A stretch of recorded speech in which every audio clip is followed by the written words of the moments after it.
Our regularly scheduled program will not be seen, so that we can bring you this Channel 11 special program.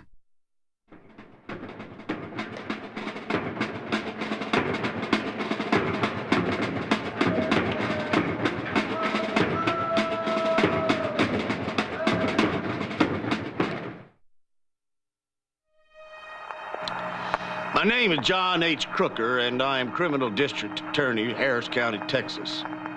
I was informed of the mutiny and riots of the Negro soldiers of the 24th Infantry about 9 o'clock on the night of its occurrence. About 3:30 p.m., we heard that Corporal Baltimore of our company had been shot by police officers. All the boys said, "Let's go get the man that shot Baltimore." One grabbed me and pushed me out in front of him with his gun and started shooting at me. Earl seemed dazed and couldn't get out from under the wheel, and when this Negro shot me, they all seemed to go crazy, started shooting Earl. I fell flat in the ditch and lay as if dead, and they let me alone. Get out! This is my house! You ain't got no right to be here! I think we're gonna have trouble tonight. What kind of trouble, Sergeant? Major trouble. You all right?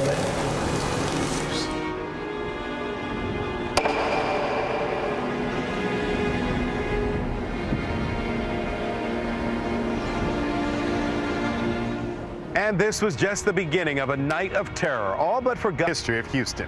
A night in which some 16 Houstonians, including 5 police officers, lost their lives. 5 soldiers were also killed.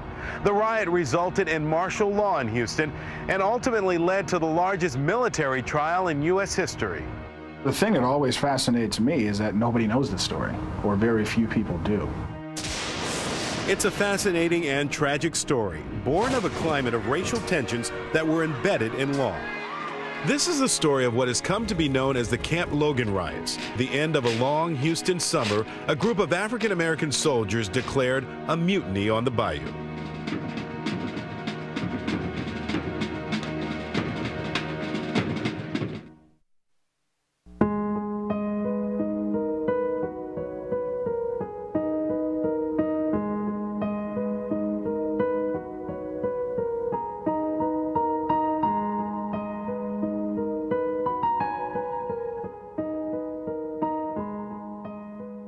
Houston, Texas, 1917. Population 130,000, including 30,000 African Americans, the largest black population of any Texas city. Houston covered a total of 32 square miles on either side of Buffalo Bayou, and the town was on the threshold of a period of rapid growth. The citizens shared a sense of excitement about Houston's future. With 13 banks, 365 factories employing 10,000 workers, and annual exports of more than 3 million cotton, Houston proudly claimed to be the largest inland port cotton market in the world. White and black citizens lived in 2 separate worlds. In fact, it was the law.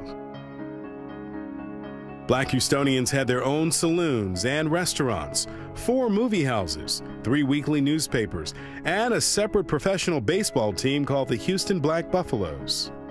It was a very, very difficult time and place to live, never mind work and recreate and raise families. And throughout the South until the early 1960s.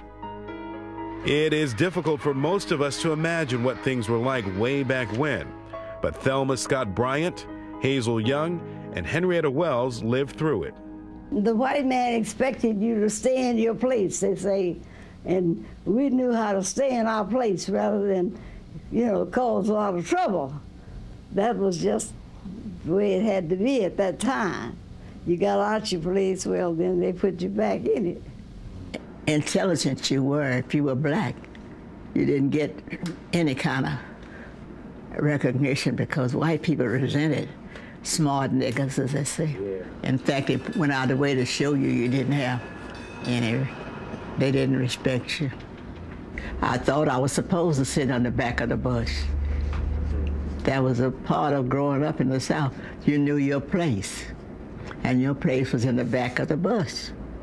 I resented the segregation on the streetcar. Buy something and take it home and it didn't look right, but I couldn't return it. I had to keep it.